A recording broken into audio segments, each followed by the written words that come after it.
Alberta, Canada has established itself as the go-to place with its strong economy, varied landscape and world-class education facilities. Now, in a bid to secure its future, it's established the Ingenuity Lab, which brings science to the forefront. I'm joined by Carlo Montemagno from the initiative. Well, Carlo, maybe you could start by telling what exactly is the Ingenuity Lab? The Ingenuity Lab is an initiative that was established by the province of Alberta to bring the best minds together to address global challenges. They set up a framework where they provided long-term funding, almost $100 million over a period of 10 years, in which we could deal with very, very significant challenges to bring them to a stage of development that we can deploy them in the market and essentially create two solutions to the economic challenges and environmental challenges and health challenges that are faced by the province, and also to act as a driver to develop and be a nucleus for creating new jobs and improving overall prosperity. Well, Ingenuity Lab was set up to bring together the world's best researchers to address the grand challenges of Alberta's future. What challenges are you focusing on? So we're looking at how do we maximize the economic return on utilizing these resources while minimizing the environmental impact in the things that we do. One of the areas that we're looking at is how do we take emissions and create value out of emissions? How do we extract out the max amount of resources from waste streams so that small quantities of items which we normally dispose of in landfills or in tailings ponds, instead we extract them out so they're no longer pollutants and they also create economic value.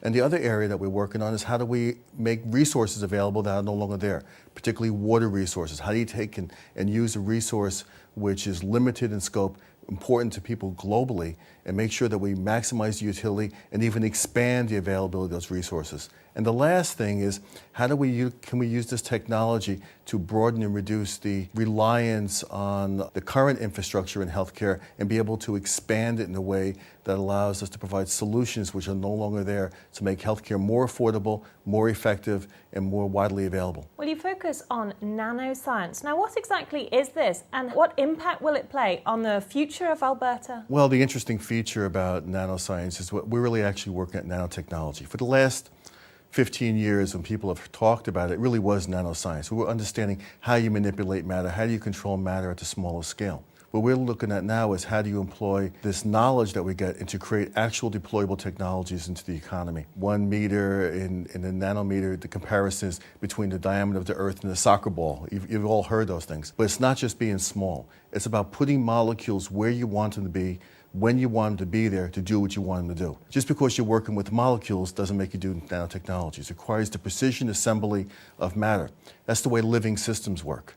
And that's the reason why the accelerator or the Ingenuity Lab, the focus is on, we have a little model called the Power of N, nature, nanotechnology, and networks. And the idea is we take our inspiration of the way nature works, we use nanotechnology to get access to the way nature works, and we create it into systems that are useful to people at our scale. Well, you work within 4 sectors: mining, agriculture, energy, and health.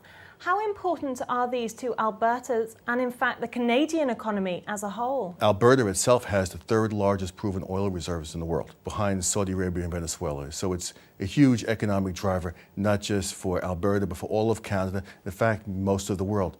Every dollar that we generate in Canada yields $8 more in the energy sector globally. It's an incredible economic driver. The other areas, of course, in agriculture, we're a major exporter of food. In the mining, of course, we produce many mining minerals to a large extent that are strategic in nature, and they're very, very important because the stockpiles and ability to produce it globally is fairly restricted depending where the source of the ore is. And health is ubiquitous. Every nation in the world deals with health, different problems, different areas, but health is a key component to prosperity for everyone. Well, what problems do these areas pose, and what breakthroughs have you made in these areas? We've been able to mimic the way nature works in the production of matter. We look around and we see the original nanotechnology machines of grass and green things. What we figured out how to do was how do you extract out the metabolism that's found in those plants and those animals and impart them inside materials that we engineer and produce. So it's not alive,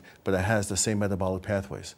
So now we can take just CO2 that's being emitted from a source, sunlight or another light source and convert it directly into value-added drop-in chemicals. We've identified 72 different chemicals that we can produce.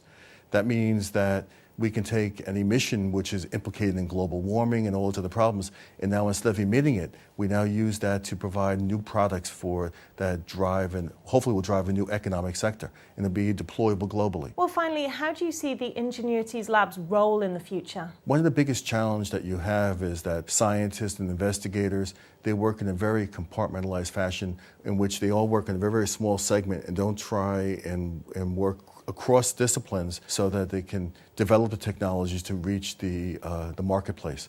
The other problem associated with it is that the majority of funding that comes in is all focused on very near-term solutions and very incremental gains. And the end result is that oftentimes scientists are funded for work they've almost completed already, because that is the only way they can compete for getting the resources. They show so much data that the job is almost already done before they get the money because we're so risk adverse.